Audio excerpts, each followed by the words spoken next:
You're listening to The Other 50%, a herstory of Hollywood. I'm Julie Harris Walker. This is the podcast where I talk to successful women in entertainment and hear their stories. For this episode, I got to speak with Melissa Center, an award-winning filmmaker and actress, and Tanny Jiraprapasuke, a mindful coach, practitioner, and scholar. They met by chance in Los Angeles at the National Women's Political Caucus Summer Spritz event. As women in support of other women, they discovered a mutual desire to shift the moral paradigm around closing the gender pay gap, reevaluating hiring practices, and transforming organizations' cultures. Melissa and Tanny decided to combine their talents, aligned values, and full dedication to affecting change for good. You're not trying to dismantle systems, but rather to interrupt the status quo systems by offering new kind of system, whole self systems. Through Whole Self Systems, their company, Melissa and Tanny inspire new ways of communicating, empower ethical leaders, many from marginalized communities, and elevate workplaces that prioritize diversity, gender equanimity, and social innovation. We spoke earlier this year before we were all in isolation, but somehow this work seems even more relevant now, as many people are looking inward toward mindfulness and as the world is changing before our very eyes.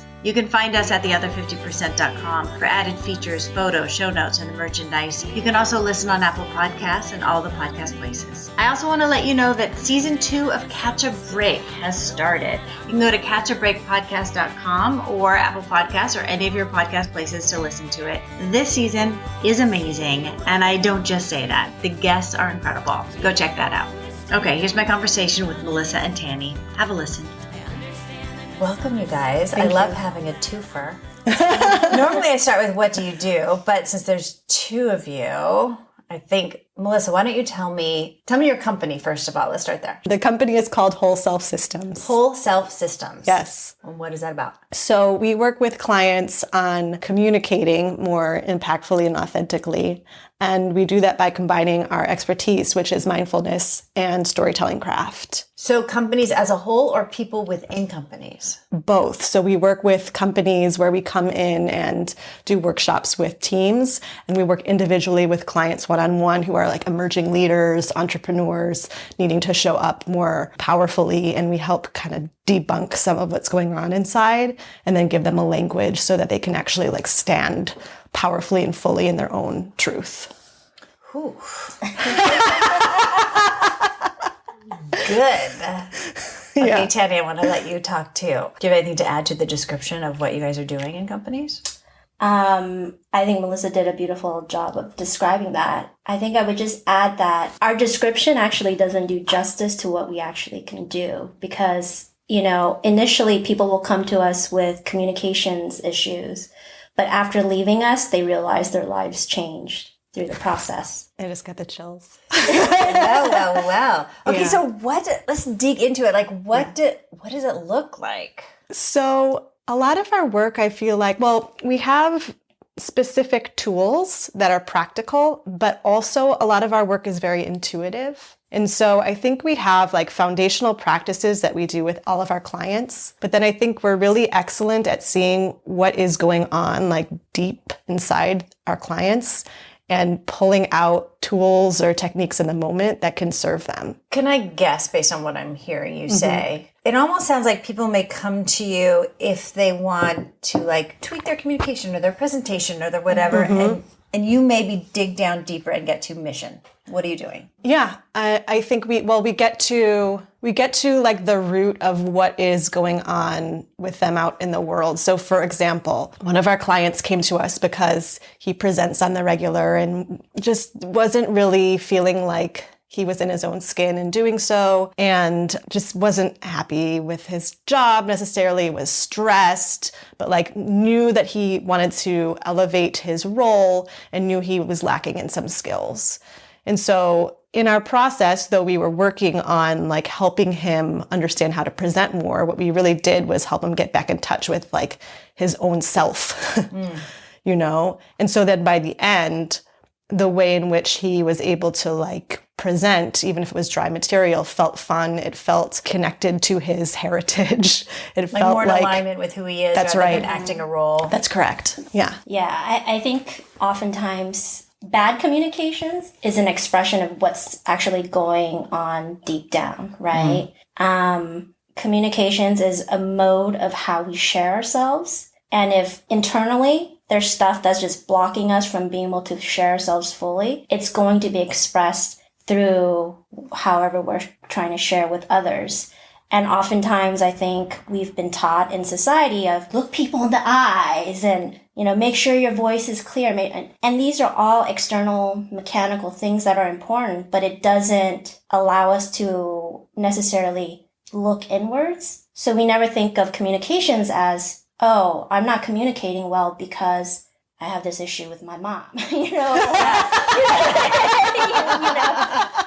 right? Or it's almost like if you're in a terrible job where you're miserable and you need to get out of it, and it's so hard to go on a job interview because you got to fake it, right? And put a positive spin on how you're feeling, which is terrible, right?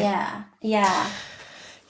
I think to Tanny's point, we see this a lot with people looking for Band-Aids. So because I think a lot of the fixes that other people preach and practice are just like surface level How things. do I hold my hands when I That's talk? right. I feel so awkward with my hands, right? Like I know how to stand up confidently in quotes, right? But like that's not what it is. It's not the problem. It's not the problem. Yeah. And I think those Band-Aid fixes are maybe fine for like a second, but then the same problems are going to resurface because there's something deeper going on inside. So how do you get to that? You come to us. I mean, you're not just going to give away all your tricks. That's weird. Let's talk about, I want to talk about your backgrounds because I think they're very different. Like Tanny, you were just telling me before we started your background coming up through your Buddhist background and how you kind of came to mindfulness. You want to kind of give us the flyover? Yeah. So, I think like many people, I was born and raised in America.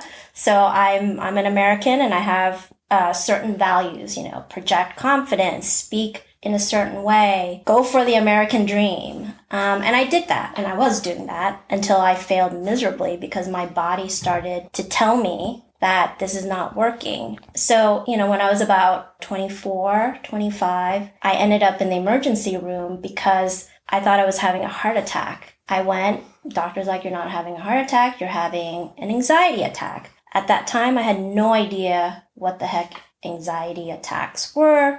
I just thought that, it's like a psychological thing. And I didn't realize that it would reflect in my body. So that was, for me, the first time I realized that the body is like a second brain. It's going to tell you whether you're in alignment or you're not. Oh, yes, it will. Yes. So you were working in biotech or something I was like working this. in biotech. I was on my way to living the American dream.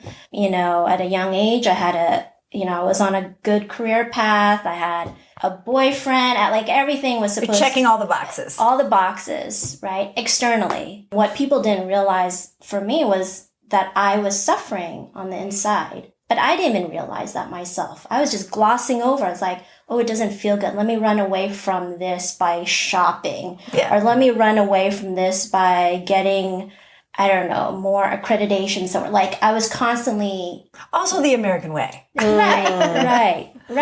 And so this was happening. And at some point, I was like, okay, none of this is working anymore. I started going to therapy. I ended up at a psychiatrist's office that was recommended to me.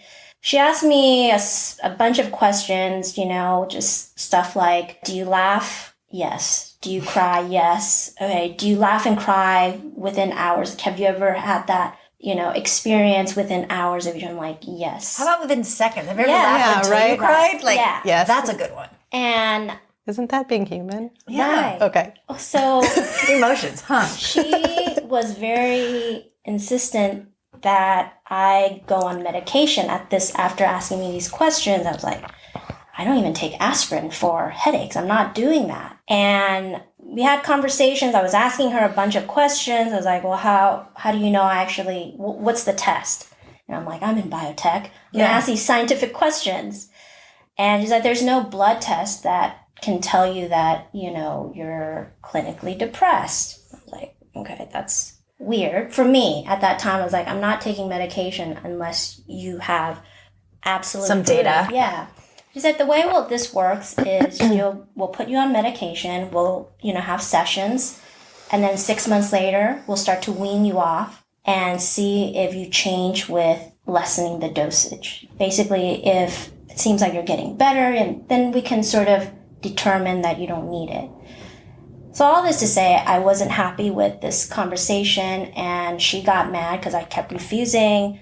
I got mad, and I just started asking her, I said, well, that's fine. How do people in developing countries deal with life, stress?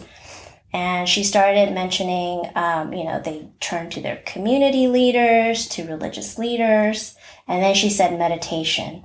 I said, great. Being Theravada Buddhist, I was born and raised with mindfulness and meditation around me all the time. Just never looked at it because it was just something that was there. Basically, I was like, okay, thank you. I'm going to turn to meditation. So I turned back to my religion. I spoke to my abbot, and I wanted to know more about meditation. At that time, he didn't explain to me the differences between different meditations. I know now that meditation, the word meditation is like the word sports. There's many kinds and different approaches to them. So he said, okay, great, let's do this. I love that. Well, I did steal it from Diana Winston from UCLA, so I don't want to take credit. All right, we'll give her credit, but that's pretty good. So I was like, okay, and I went in really thinking in a very Western way. I was like, oh, I'm going to bliss out. I'm going to reach enlightenment in a few weeks. And I just thought, I just thought, as you do. This is it. My everything's going to feel easy. Nailed it.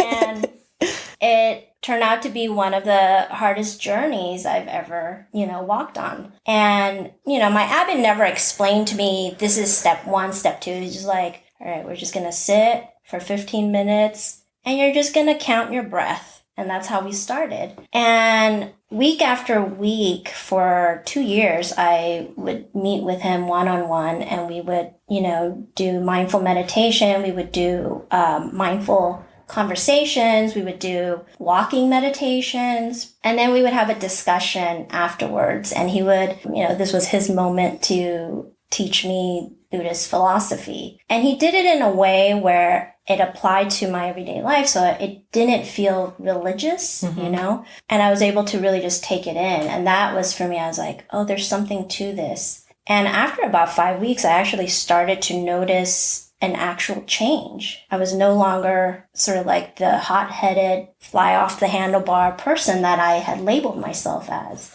and was actually very prideful of. I started to calm down. I started giving more space to, my emotions. I didn't just react with how I was feeling. I was like, I can make a choice now, Like, I'm feeling something. Let me take a moment. Yeah, I'm feeling something.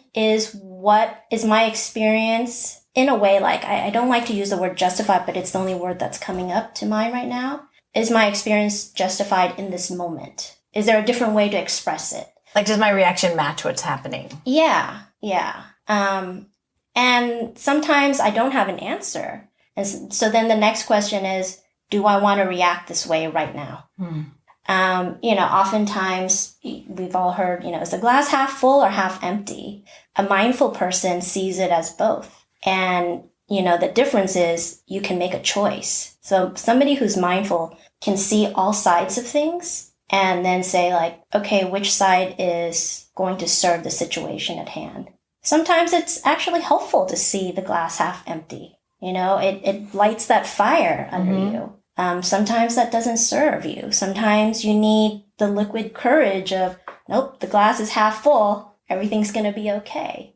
And sometimes we don't know. Sometimes we don't know. You need more information. That's right. Sometimes we need to look at it even more. Okay, so let's pause on this story right here. At this point, are you still working at the biotech firm? Oh, no. That was long gone. Okay, so you had left that job. So I left. Had you started another career yet? I went into entertainment. As you do. I was born and raised in the LA County area. So of course. And what were you doing in entertainment? So I started out acting. Didn't we all? I was like, I can do commercials. I didn't treat it as an art form. I was like, I need an out of this biotech situation. And so acting was the next thing. Oh my God. Well, you had no idea. That's a sure thing. Yeah, that's good. Okay. Yeah. Hold right there. Melissa. Yes. Let's talk about your background real quick, because I have a feeling they're about to converge. Yeah. On the acting note, and Yes. I still am an actor actually, but I've grown up as an aspiring and now professional performer like my whole life. Mm-hmm. So I grew up in the Chicago area. My family was very like supportive and nurturing in terms of like artistic life and culturally. So we were exposed at a young age to like the theater, and it was just always my love. I read you toured with Chorus Line. I did. Who yeah. were you? I was Maggie. What was your song? At the ballet. Oh my God. She does Indian chief and he said daddy. You know, the whole Yes. Yeah, my heart. It feels like a lifetime ago, actually. So yeah, I lived in New York for 8 years before moving to Los Angeles. And I was doing a lot of musical theater. Always did want to do television and film. And that prompted my move here, actually, because I felt like I was hitting my head against the wall a little bit in that there at the time. Mm-hmm. Now it's like there's so many more opportunities in New York, but it was a little bit limited at the time. So yeah, I've always been a performer, storyteller, dancer, singer, all those things. And then I started to find ways to make my own content, actually, when I lived in New York. And so the first project I had made actually was a web project inspired by Craigslist misconnections. So I would take like misconnections postings that I found really that tickled me in some way and like turn them into a character and like a little episode. So they used to be on the back page of the Village Voice. Yeah, so at this time it was online on Craigslist. Yeah. That was and I found it one day and I was reading these things and I was like, these are amazing. Yes. And these people are crazy and the like best. delightful and all the things, and I need to do something with this. And there's such a whole story, and so great. Amazing. Okay. So yeah, that was Can we find that project? You can. What is it? It's called Missed Connections Live. And I have it linked out somewhere. I don't know if it's still on my website linked out or whatever, but there are episodes on YouTube and Vimeo and you can see it. That's my afternoon. Back in my youth. So that project actually was the first thing that I like majorly self-produced and really taught myself that I could be a filmmaker. My ex at the time actually was in the film world, and so he helped me with the filming, and it really opened my eyes to possibilities there. And that was very powerful because it then, I think, connected me with a new group of people. I was like invited to the Writers Guild as a result of that to like form the original digital Caucus, because that was, things were still like Wild West with that. Yeah. So I was like, oh, this is so cool and empowering. And I knew I wanted to do more of that. And I moved here and, continuing to work and audition and whatnot as an actor. At the time I was working in restaurants, doing as you do. Not that I wanted to, but it was like, I felt like that was my option. Also knew that I wanted to like make a feature film. And so life happened and I had inspiration to do so and a community to do so. And so I did. And so suddenly I'm like a filmmaker now, right? And that project exists actually as well on Amazon Prime. It's called All I Want. What's that about? It's an ensemble dramedy. It's about a couple on their 10-year anniversary. They invite their family and friends over to celebrate, and the evening unfolds not according to everyone's expectations. They end up breaking up. You'll just have to watch to find out. All right. Intriguing. Okay. Yeah. So that was like a huge accomplishment for me, both as an actor, as a producer, as like, having something that was a dream and seeing it through. And then I wasn't expecting to make another project, and then the election happened. And all the artists rose as one. Yes. And I was like, shattered, and I'm like, what can I do? Yeah. And so call to action. Yeah, you can go to the marches and whatever, but I was just like, I need to do something more here. And so I decided to make a short about the threat to women's reproductive rights, because I was like, okay, this is the case now. What are the possibilities of what are going to happen to us? And this particular issue, I've not had to have a conversation about abortion personally. I know friends who have, but for whatever reason, it just like grabbed onto me like very deeply. And I'm like, I have to do something here. And so I ended up making a short film called RV about a woman's experience who has no choice but to seek out care in a dangerous situation. And that was the project that connected me to Tanny. So here we go. So yeah, that film, that's also available online to watch, actually, RV short film. And I toured around in the festival circuit, and, it's gotten a lot of attention online and whatnot. And I happened to be connected to this lovely woman who invited me to screen it at the National Women's Political Caucus Summer Spritzer event a year and a half ago. Yes. Where Tanny was in attendance. Okay. Yeah. So then how did you meet each other? So after the entertainment industry, I had more crooked paths. Mm-hmm. And I ended up at Harvard Divinity School studying Buddhist studies. Oh. And it was not like, I'm going to have a career as a scholar. Like I didn't know what it was going to unfold into. I didn't care. I was at a point in my life where I tried a bunch of things now. I knew that I couldn't keep following what was logical, and I had to follow what was true to my heart. And I'm really into Buddhist studies. I want to know more. I want to understand philosophies around mindfulness. I wanted to have a deeper understanding of this religion that I was born into, but didn't really understand the true, I don't want to say true, but like the deep history of it, and sort of like how other people has lived their lives as Buddhists. I knew from my experience what that meant, but I was so curious. That was such a Buddhist way to say it. Wasn't it? Because a Christian would not have backed away from saying the true religion. That was so interesting. Carry on. So did you go to Harvard? Yeah. Okay, so. And she's modest. She got a full ride. Go on. Okay, so I see. If you're going to do a thing, you're going to do a thing.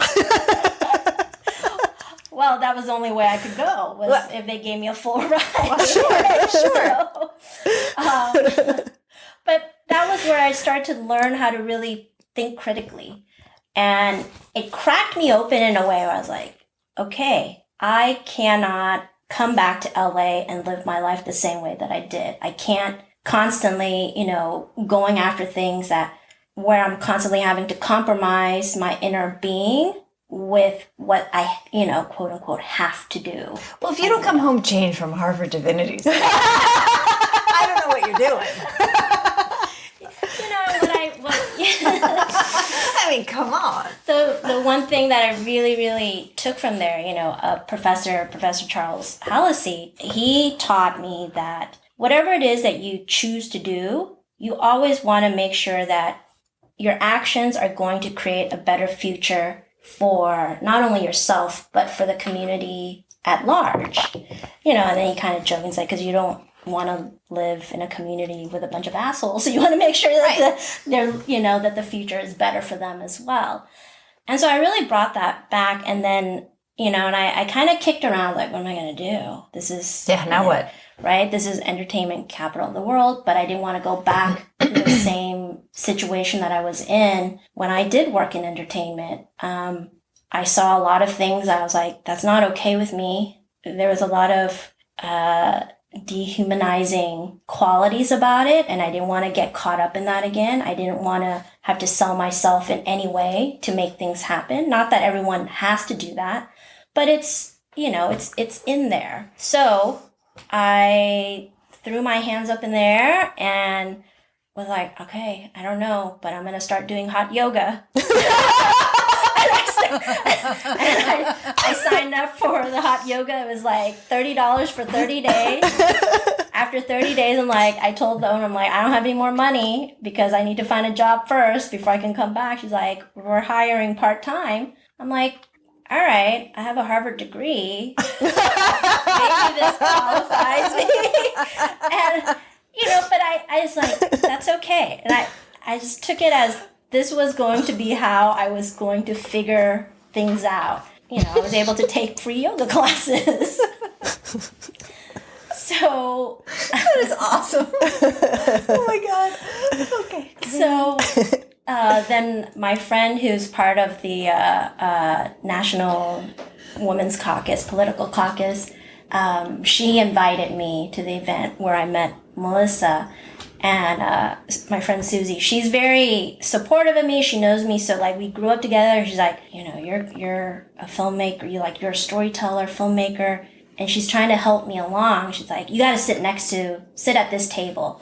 I'm like, I don't know, I don't want to sit at that table. And I didn't realize Melissa was there, and she just kept insisting. So Did she know Melissa? I think she was the one who invited. She invited me, but I didn't really know her personally. We had been introduced, but I was a part of like a organization, a networking organization, and the community team leader, whatever you call it, community organizer person, gave me a list of people to reach out to regarding my film that he thought would really respond to it. And Susie was one. And then she invited me to to screen at the event. Yeah. And I think for me, like after watching, I was so impressed with the story. You know, it was, in a way, there was simplicity, but it was so powerful. And I was like, I got to talk to her. Uh-huh. And I also, you know, from a practical standpoint, I was like, I have stories to tell. I want to know how she got the fundings and the resources and how do you do it? And that was it. I reached out. I don't know. A couple weeks later, we had breakfast together, and here we are. Whole Self Systems was formed. And then I had like a little like bloop bloop bloop go off in my mind when we were sitting together because I loved hearing about Tanny's journey, which is like totally, you know, windy. And I also loved like that she had experience in entertainment and not, and she was a really savvy but under the radar person. Well, she has a Harvard degree. Right? I mean, not to brag. Had you been thinking about, I want to do something in this line of work? Yeah. So an opportunity had plopped into my lap a few years back. I'd coach also fellow performers, and one of my dear friend's husband, and we actually had worked together at the restaurant where I had used to work, was asked to, he's like a personal trainer, and he was asked to come in and like coach at this law school. And he's like, that's not for me, but what about Melissa? And so I was invited to be a performance expert. There was a special course where a group of lawyers were learning how to code and put together small businesses and then had to pitch them at the end. So I came in and facilitated this whole like class, the pitching process. And I'd never done anything like that with like non-actors. And so I was like, oh, this is a really cool experiment. Like if this works, maybe this is an interesting niche. Yeah. And where do you start? With that whole thing. Because I think with actors, you know they're at a certain place. Sure, in terms of, right? Yeah, exactly. Well, so I applied a lot of the process that I use with actors. And I'm also, I think because, again, I like have an intuitive thing to me that I'm able to like kind of speak to what I see as an issue in the moment and find the language to like help. And part of my process, and this is from workshops that I've taken out through the years, have always included like inner stuff as preparation. So meditations or, you know, mindful tools or... What was your acting training? So I went to Northwestern for theater. Then when I moved to New York, I studied at HB with Austin Pendleton. So Austin was one of my first teachers in New York. From being from Chicago, I was like, had that Steppenwolf connection. And I was like, how cool would it be to study with Austin? He was an original company member. And so I also, there's a couple, Robert and Michelle Colt, who were teaching at the time, a lot of inner tools for artists to kind of like get out of your own way. And those things are tools that I apply both for myself and also in my teaching. Because like I know your, you know, brain and nervous system is set to keep you, you know, in check and safe. And when we do things that are outside of our comfort zone, like those things act up. So you have to address those things if you want to be able to like step into scary spaces. So I incorporated some of those tools and like some performance aspects to this workshop at Southwestern School of Law. It was very successful. And then in the back of my mind, I'm like, something here. But because I was like touring with my films and also working like other jobs, like some teaching and like working at the startup and 8 million other things, I didn't feel like I had the bandwidth to like start a new company on my own. But when I met Tanny and she was sharing how she had interest in, you know, using her mindfulness skills, but like out in the professional world, I was like, it is so related. You know, because again, like part of the process that I always use incorporates that anyways. And here's someone who's like lives and breathes it and is like an actual expert. And I'm just taking what I've learned and sharing that, which also has value, but like, why not let her do that and shine. And so I asked her if she'd be interested in like merging our skills. And I think your response was, I'd be honored. And it was like the sweetest thing. And we didn't know each other. Like we were complete strangers, essentially.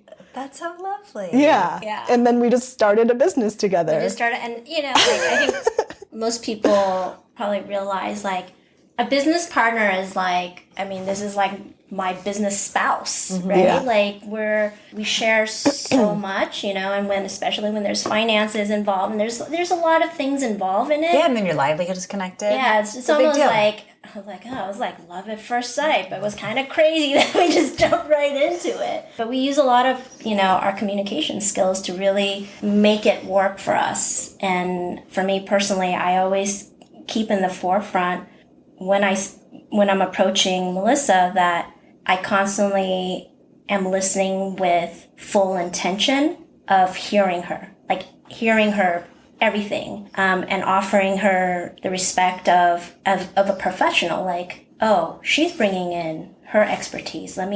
Maybe sometimes it pushes up against me, maybe it doesn't, but whatever it is, I'm always like, okay, we have to communicate in a way that we're an example to other people. Yeah, I'm hearing that you're very mindful about how you put your business together.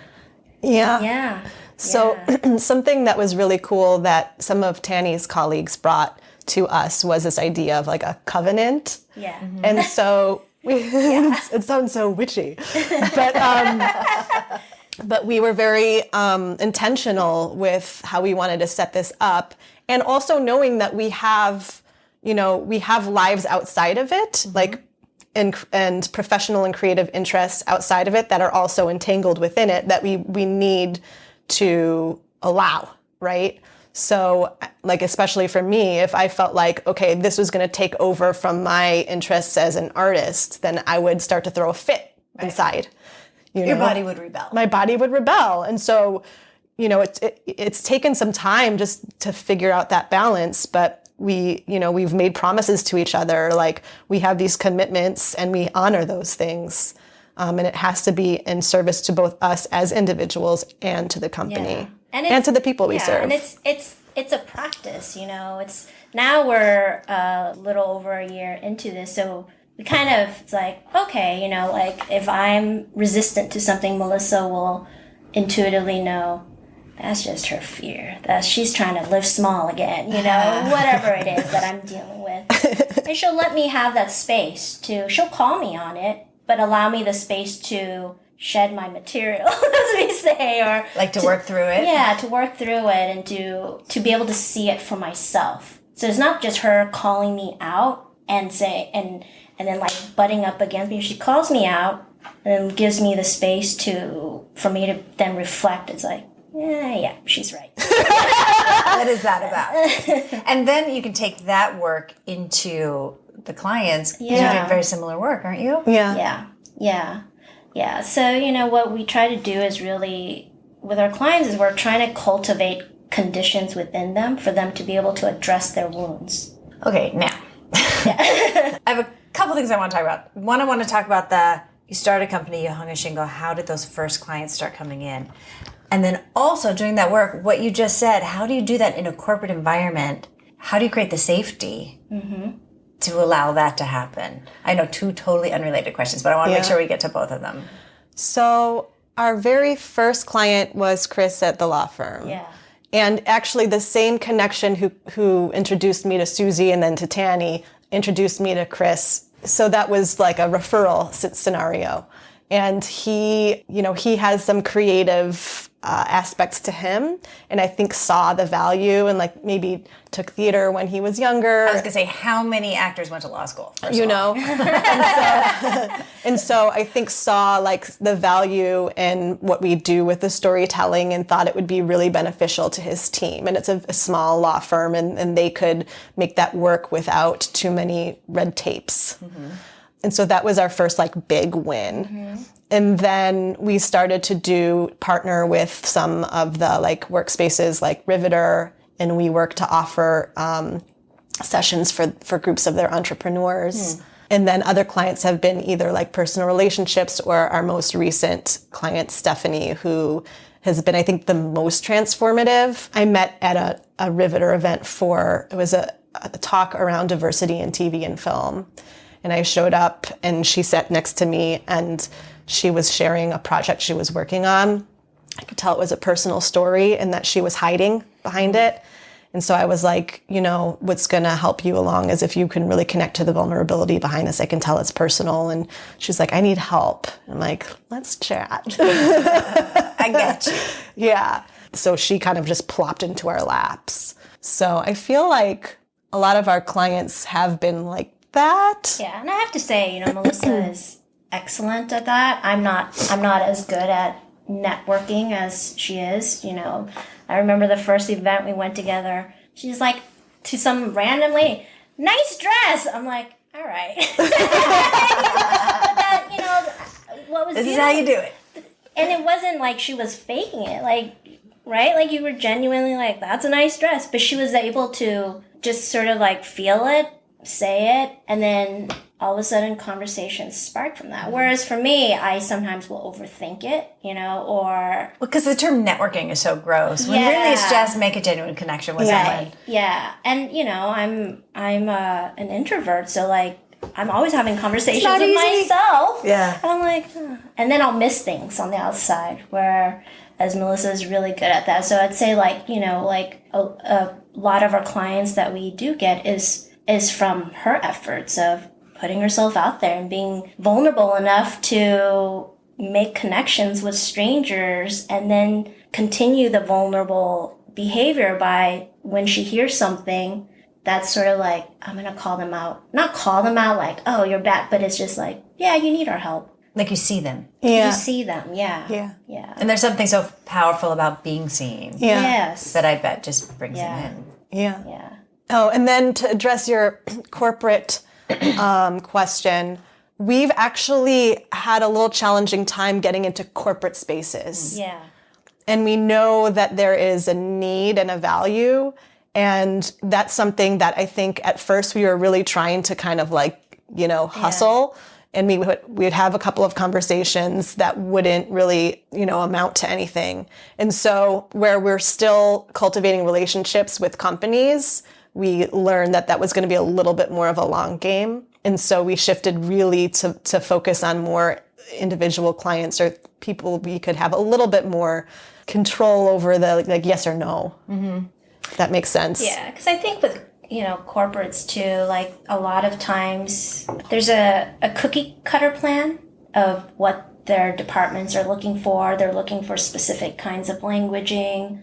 I'm thinking it might be counter to what they're actually trying to accomplish. That's if you have each 100%, individual in a group yes. bring out their own story and mission, it may make the whole thing kind of collapse. And so there's a lot more of that kind of vetting. And I think, like early on, Melissa and I definitely had conversations of, okay, do we want to shift how we speak about what we do? Sort of like the Trojan horse, like let's just get in and then we'll, heal them. Or throw a bomb in the whole organization. And, we decided for us, because of the work that we do and really being advocates of authenticity and communicating with that authenticity, that we decided like, we're going to speak the way we speak. We're going to offer what we feel is best and what's aligned with our values. And then your right clients show up. Yeah. And hopefully we'll be brought into like Google or something. You know what I mean? Yeah. We're not shutting the door on that for the record. No. Yeah, we're not, for sure. Like we have a list of companies that we feel like would be great that, are female led companies that we feel like we would love to support. But it feels laborious, I think, to like pound them right now. Yeah. That's been an interesting process. I mean, with one company, like the sort of feedback they were asking us to, and I'm like, that's not in alignment, and almost like, I think in one of the conversation, they asked me to shift the wording around mindfulness. They wanted me to use something else because mindfulness has like this connotation of like softness, peacefulness, all this. And because their company was more of like a old boys club, they didn't think that they would be able to connect with them. I was like, that's so funny because mindfulness feels like the watered down already from meditation or whatever you might say if you weren't in a corporate environment. Yeah, they felt like it sounded like they wanted to make sure it didn't sound passive. yeah. Because they didn't actually have faith that the group of people who we would serve were intelligent enough. That's right. Honestly, were intelligent enough to understand what we were going to be doing with them. I think they that's a hard place to start from. Refer to them as like they told C students or something. Imagine a C student. I'm like, okay. So what word did they want you to use? They wanted me to figure out how to describe mindfulness and awareness without using the word mindfulness. Yeah. Aware. Yeah. I'm trying to, we put together like a very thorough proposal that I'm actually still proud of to this day. Yes. That's a good exercise. Yeah. They, decided not to bring us in, which is fine. Yeah. Yeah, that may have been a hard hill. Yeah. It's interesting to me that you started this at a time when it feels like, especially in Hollywood, all the conversation is underrepresented voices and storytelling and authenticity and people finding their own voice and coming out in the world with whatever that is. And here you are to support that. It's very interesting timing and life mission to me. Like, yeah, well, what's interesting is, I think we both were feeling frustrated with what we had personally experienced out in the world, in personal relationships and in work scenarios. And we're like, this shit's got to change, right? And we are obvious advocates of story and how, that is a vehicle for empathy. And I think our processes combined, it's a very unique approach. And it really covers all the bases. And now these terms are all buzzy, right? And we're like, cool, hire us. yeah. So there is still a weird disconnect, we feel, that we're trying to understand how to penetrate. Yeah, I think there's still, with, I would say people in the business world, traditional business world, and I'm including tech in this too, that there's kind of a negative stereotype towards coaching in general. And we're coaches, this is what we do. This kind of soft skill is something that they can just read about and pick up, because oftentimes we'll get people who have to pitch tomorrow. Can you help us? Yeah. Hey, man, you should have came to us a month ago, right? Not realizing that these, what they call soft skills is not something that you can just learn and then master in a day. Master it or it's deep work. Going back to it's not your hand gestures. Right. Yeah. So I think there's still, and I'll have conversations with even first time entrepreneurs and they'll admit they're like, yeah, I'm really skeptical of executive coaches or personal coaches. And I would ask them what is it? And they're I don't know. It just a lot of what they're talking about, it's stuff that we already know. The problem is if you've had a bad executive coach, right, they're really bad. And it's oh God. Yeah. But then when you get a really good one, it changes everything. Yeah. Yeah. And, I think, having a person like Tony Robbins, though he's changed so many lives, there's kind of this, people make fun of that. It's oh, are you a Tony Robbins? I'm well, no. No. I'm not I don't know how tall he is, a 6'7" white man. I'm not Tony Robbins. It's not going to make you walk on fire. That's all we're doing. Yeah, it's a very polar. I feel like it's a very polarizing field or something. Yeah. And well, it's corporate coaching is sports. Right. Yes. Right. Totally. Yes. There's so many different kinds. So many. And whoever you are, it's finding your person or your coach is such a unique thing to find. And even for us as coaches, understanding where along the journey our clients have to be before we can work with them. Right. If you're not aware enough to even realize you have an inner life, well, you're not talking to the guy who has never had a moment of self-inflection, who wants to, not self-inflection, self-reflection. But maybe inflection too. That's probably not your guy. Right. Yeah. Yeah. Yeah. And that's interesting too, because we've had conversations with people who were we know need us, but have too much, for lack of a better word, ego at play, or they can't let themselves take the plunge because there's just too much shit in the way, you know? And so our clients like know and are ready to like do the work. They know they need something. Maybe they don't know what it is or what it actually looks like, but they know that something's not working anymore. There's an obstacle. Yeah. Yeah. And they have to be open to trusting us and ready to do work. What does it look like when someone starts working with you?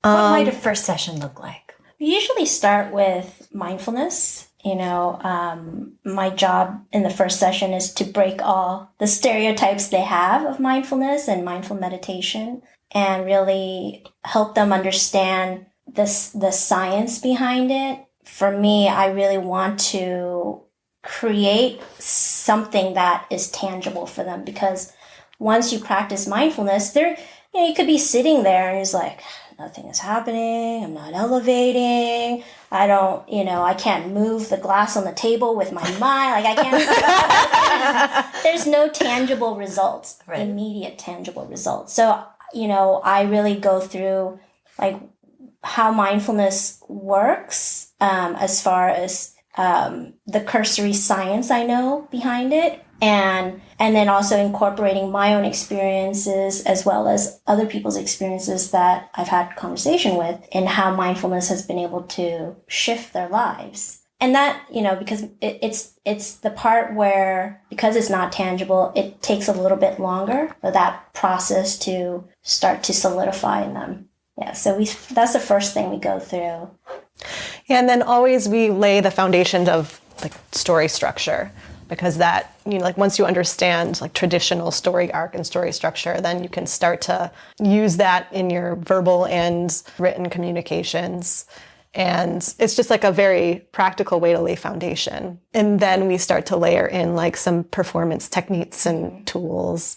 And then if, there's narrative that comes into play in like our clients' personal lives that will start to break down. And so it's like the combination of like understanding your own personal story and then understanding if you have to pitch or present or whatever, like how to craft that outwardly. And then it starts to all merge together. And it all comes together. Yeah. Yeah. And what we do, in the room with our client is I'm constantly watching, like, oh, that's weird. She just flinched when she said this particular word. And then I'll kind of check in, how am I feeling on that? Like, and this is for me, this is like where I start to connect with there's a possibility of some kind of internal wound that they need to address. Mm-hmm. I won't know the wound, but I'll kind of like, all right, what happened when you said this word? Like, let's just, and oftentimes they don't know what it is. So then we'll kind of pause and like, all right, let's just close our eyes, use our mindful tools and start to observe it without judgment. What's starting to arise for you? So that for me, that's what I'm always watching for. Yeah, and then I think that applies to not only to like thoughts, but like physical sensations. Mm-hmm. So we address like all the layers, right? It's like your imagination and what movie you're painting in your mind, and then like understanding your own connection to your own body and how that's affecting you in the emotional moment, but then also how that's affecting you in like your performance mode, right? Yeah, and I think for you, like as she's a professional actor, we'll have situations where Melissa will be doing a scene with the client, a scene that sort of pertains to their journey. And I think oftentimes you're able to sort of pick up on like, you weren't being real in that moment. Mm-hmm. Yeah, like I have a pretty keen sense of like when things are connected and truthful for a person and when they're not, when it's like the mask comes on. And that's where the acting comes in. That's right. Yeah. Fascinating. Yeah. It's super fun. What did I not ask you that I should have asked you? There was something when we were talking that I was like, I want to tell her about Stephanie. Tell me about Stephanie. Who is our most recent client who has like gone through this whole transformative experience with us, because she's like up to some great things too. And so I want to like celebrate that in her journey. And she came to us because I have to breathe for a second. I was like getting all excited. There's the practice. She came to us because she's a 2-time rape survivor. God. Yeah. And she was on a journey to be a performer and started to get like debilitating anxiety. She's a singer. She couldn't sing. She was performing in plays in school and like started to have panic attacks and just like couldn't do it anymore. And she started to put her experience into written form and has been wanting to start like on the producing track, and also form this conference for fellow survivors so she can incorporate, healthcare professionals or like mental health professionals, artists, and figure out a way to help the community heal. So she was the one who like happened to plop down next to me at this event, and we had this conversation. And in order for her to represent herself as the leader of this conference, like she needed help. I think when she first came to us, she was like, how she envisioned it was like, basically my partner is gonna do all of the announcements. You know what I mean? Like I'll be there to answer questions or like have a Q&A, but like she was afraid to really stand fully and like take responsibility for that. Because you have to come out as a rape survivor to even do. Yeah. Yeah. So over the course of our work, we got her to sing for the first time in like over 10 years, not only in front of us, but like at an event, at an open mic event in public, where she then invited like her girlfriends and she like shined like a star. And now she, like by end, she's able to communicate her vision and like pitch essentially for this conference in a way that's like a million times more connected to her experience and who she is. Yeah. Before it was just very like... like when she came to us, she was very polished. Very polished. Traditionally polished, very, proper, articulate. Like everything was always so perfect. We're going to do a conference and it could be about absolutely anything, but it's going to be very successful. Yes. And, for me, like I recognized her, I was like, oh, that's her shield. That's how she hides, and now all of that is still there, but she's also now showing up through that. So now she's 1,000 times more powerful, and now she'll heal the world. Yes. Yeah. I'm getting the chills thinking about it. So yeah, she's like a different woman, and now she has a big story that she's plugged into that is connected to her work that really fell into her lap because of the work that we've done with her. And it's very, very exciting. And she wouldn't have been able to have the courage to like even approach a scenario without having gone through this. Yeah. I also want to add, she had been trying to survive this on her own, and through sort of like more traditional methods for over 10 years. She worked with us for 12 weeks?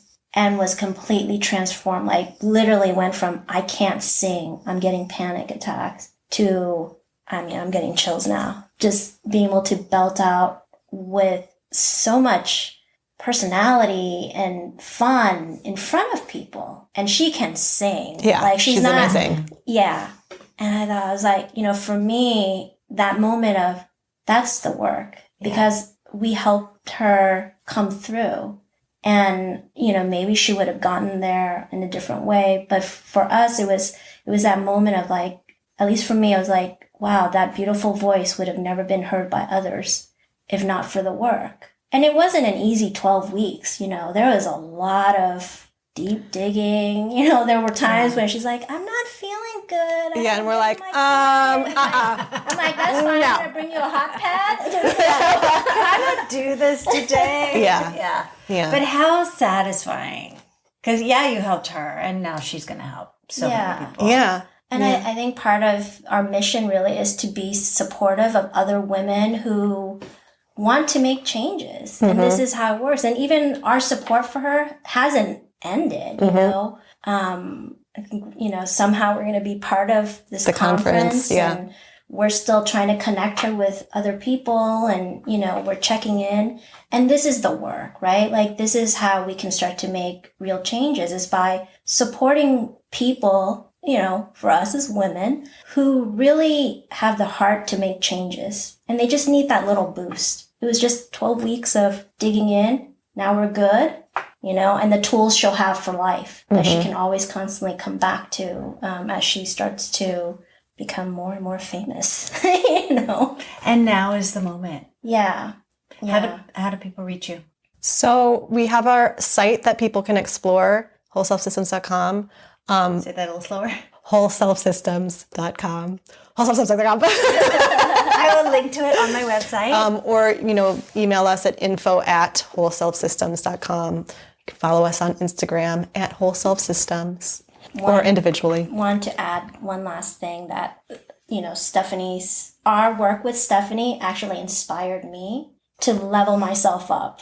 The tools that we offer is not just like, once you use it, it's gone. It's like, this is something that it's infinite as far as like the power of it.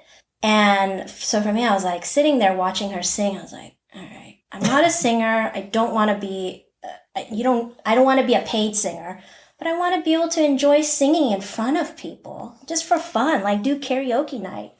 And so like as a challenge for myself for 2020, I'm going to put into practice what I preach and what I coach people on and really take the steps I need to take to be able to, by the end of February, sing in front of people. Mm-hmm.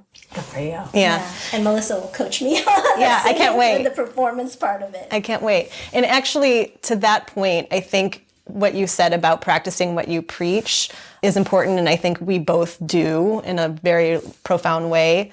I had an instance where an opportunity kind of fell into my lap unexpectedly to pitch in front of like a big group of people. I was not prepared.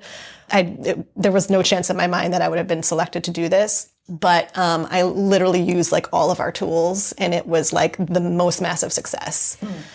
So for those people out there who are like, who do I hire? It's like the people who are also doing the work, out in the world. Yeah. It's great. Is there anything else you wanted to say? No. Thank you. Thank you. Thank you so much. For putting this together and for shining lights on amazing people. This is delicious. Oh, good. I'm so glad. Thank you. Yeah. You've been listening to The Other 50%, a history of Hollywood. I'm Julie Harris Walker. I'd like to thank Melissa Center and Tanny Jiraprapasuke for sharing their stories. And special thanks to Jay Rowe, Danny Rossner, and Allison McQuaid for the music. Please find us on your favorite podcast provider and leave a review. And of course on our website, theother50%.com, all spelled out, for added features, bios of our guests, and the merch. And you can also now follow us on all the social media platforms. Thanks for listening. See you next time.